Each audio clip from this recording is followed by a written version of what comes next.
Hi everyone, so as you may notice, I'm not using my green screen. For right now, I just want to take a break, so you're going to have to kind of bear with me while I figure out what I want to do. I know the lighting might be off today and things like that, but I really wanted to get a video out for you guys. So please bear with me. I promise I'll get my office fixed and we'll be on our way. Today we're going to look at a case in the heart of the American countryside, when a young mother vanishes without a trace. But before we get started, welcome to True Crime with me, Anita. If you love all things true crime, including missing person cases, cold cases, and just the strange happenings of the world, you've come to the right place. If you'd like to support the channel, and you know I would appreciate it, be sure to subscribe and turn on alerts so you never miss a video upload. Let's get started.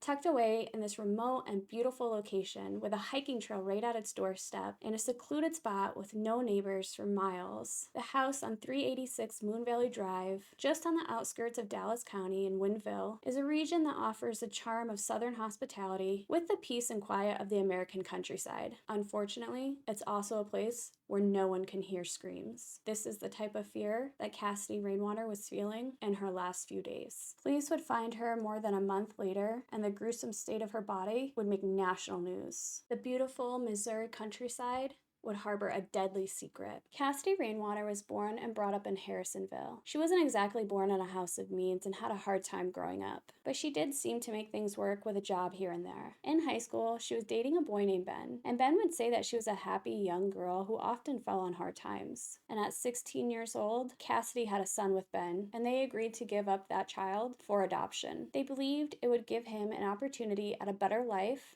than the teens could provide at the time. Unfortunately, life would only get harder for the young woman. In 2007, at the age of 19, Cassidy's mother would go missing. Unfortunately, no arrests were made in connection with her mother's disappearance. Tracy was her name, and her remains were found scattered in land near Lebanon, Missouri, around 2008. And unfortunately, the bizarre case has never been solved. And for some, it seemed as if the sheriff at the time and investigating officers didn't necessarily want to pursue it. Some would even claim that their behavior was almost too calm. Ben would last speak to Cassidy in May of 2019, nearly 30 months before her disappearance. He claims the two spoke several times a year, obviously due to the connection with their son, and they were friends, so they did keep in touch. He believed that Cassidy was homeless and she was trying to care for her other child. He would ask Cassidy to come to Kansas City, where he might be able to help her, and investigators would later reveal that she was married at the time she went missing. Her estranged husband, Zach Paul, would reveal that the two had gotten married in 2009, and they were very much in love, but had to part ways in 2012. Although they weren't living together, they had a son and remained legally married because neither could afford a divorce at the time. He would confirm that his aunt was taking care of their child. His aunt, Cora Terry, and Cassidy seemed to have a good relationship, and the dynamic was more like grandmother and granddaughter. They seemed quite fond of each other. Sadly, Cassidy didn't have many friends or family checking in on her, and her aunt by marriage, Cora Terry, would report her missing on August 25th, 2021, after being unable to reach her. She said it was unlike Cassidy not to check in. At this time, her ex-husband was trying to get custody of their son, and although he was unsuccessful, Cassidy was pretty unhappy that he was trying to take his son back. Cora would also report seeing Cassidy with a man named Jim during a supervised visit. She said he drove a silver GMC truck and lived in a cabin at Moon Valley Road. Police discovered that Cassidy had been living with 58-year-old James Phelps, and the police would contact him as he did match the aunt's description. James stated she had left with someone in the middle of the night around 6 weeks ago. He had seen her get into a car at the end of his driveway, but was unable to identify the car or person she left with. He would tell officers that she had intended to move to Colorado. It would appear that James was trying to help Cassidy get back on her feet, as she needed shelter, but many people questioned if she would abandon her son, especially after fighting so hard for him and establishing a close and personal relationship with her aunt by marriage just to be close to her son. And it seemed like she was trying hard to get her life together. But Zach would say that she fell into bad ways, and nobody's sure what that means. And although Cora continued to insist that it's not like her to not call and check on her son or visit him after such a long stretch of time, police were still treating this case as a missing persons case. But they would bring James' close friend, Timothy Norton, in for questioning. James and Timothy had been friends since high school in the 80s. Both men had joined the Army after graduation, with Timothy heading to the Marines. In the 90s, James was indicted on minor crimes like passing a fake check, default payments, not wearing a seatbelt, those types of things. And he still wasn't the type you would suspect for kidnapping. And although police were getting nowhere with their investigation, in a bizarre twist of events, the FBI received an anonymous cyber tip on September 16th, 2021, and the nature of this tip would immediately turn this case into a priority kidnapping investigation. And although they were trying hard to find the location, all they could figure out was someone all the way from Germany had sent them this tip. And that tip were photographs of a partially naked Cassidy in a cage, possibly at James Phelps' house, appearing distressed. The next day, Phelps was brought in for questioning while police got a warrant to search his house. And although he had seemed helpful before with the investigation, he quickly invoked his rights and revealed a sinister, almost seasoned side of himself that implied he knew exactly what they were talking about.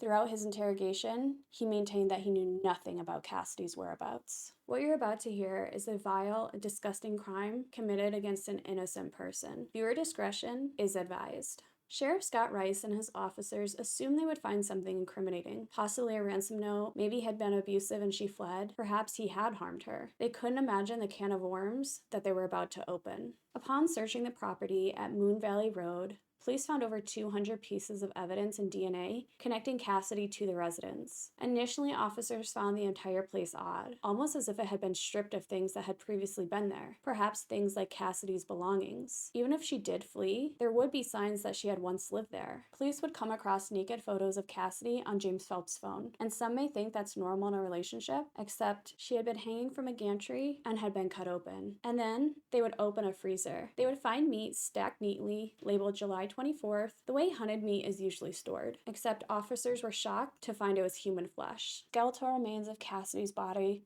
were recovered just outside the property, on the land that had once belonged to her grandfather, Phil Rainwater. James' phone had also contained messages to Timothy Norton planning the murder of Cassidy somewhere around July 24th, and DNA tests would later confirm that meat in the freezer belonged to Cassidy. Due to the extreme nature of the crime, authorities tried to keep the case out of the media spotlight. When James did not cooperate, his friend Timothy Norton finally caved in on September 20th. He would tell the police exactly what happened on the night of July 25th, 2021, with all the blood-curdling details. It appeared James had been planning months ago how he would kill Cassidy. On the horrifying night, he asked Norton to come to his home. Cassidy was asleep near the door. Norton would hold her down while James wrapped a bag around her head and strangled her. Once dead, they dragged her to the gantry, which is a device used to sling up a wild hunted game, such as a deer, and there, they would remove her internal organs. James would proceed to dismember Cassidy and store all the, quote, usable meat in the freezer while disposing of the rest of her body outside the property. But what were James' intention with the flesh he kept in the freezer? Was he a cannibal? Soon, his ties to the dark web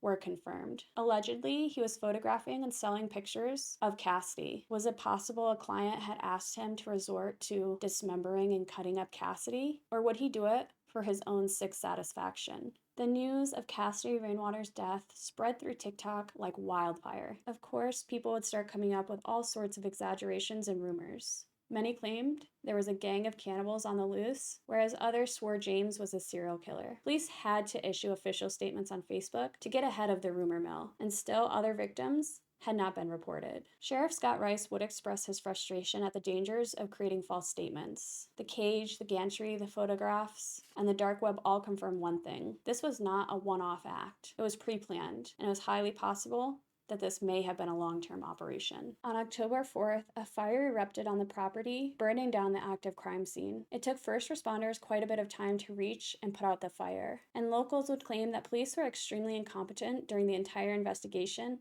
and the fire. The fire appears to have started from a tripwire and a homemade bomb, and of course, it was incredibly suspicious that a crime scene of such nature would burn to the ground. A neighbor named Katie, interviewed by the news channels, expressed her sorrow and fear at the tragedy. Off camera, she told reporters something strange. She said officers were incompetent during the entire investigation. She did state that there were CCTV cameras on her store and offered a view of Moon Valley Road. In prior incidents, police had requested access to her footage in case of robberies or other crimes, but absolutely no one had come by to view the videos in the entire case of Cassidy Rainwater. No officers would stop by when the body was found, and nobody would even come after the fire destroyed all the evidence. So, of course, many believe this is suspicious, and they wonder what police could possibly be hiding. And some believe that it hints at the fact that possible bigger parties were involved in the crime. It's also notable that Cassidy's remains were found 30 miles from where her mother's remains had been scattered. Perhaps a bizarre coincidence, but maybe not. One plausible theory is that perhaps Cassidy was trying to find out what happened to her mother, and instead was silenced. In November of 2021, James confessed that he and Timothy Norton picked out potential victims in places like Walmart, and they would choose females between the ages of 12 to 14. Prosecutors did have evidence of Phelps persuading his victims online to meet him in person, but Sheriff Rice assured the prosecutors that there was no evidence of any more victims at the crime scene. Both men are currently incarcerated. The tragedy of Cassidy Rainwater's death is not only that obviously she was tortured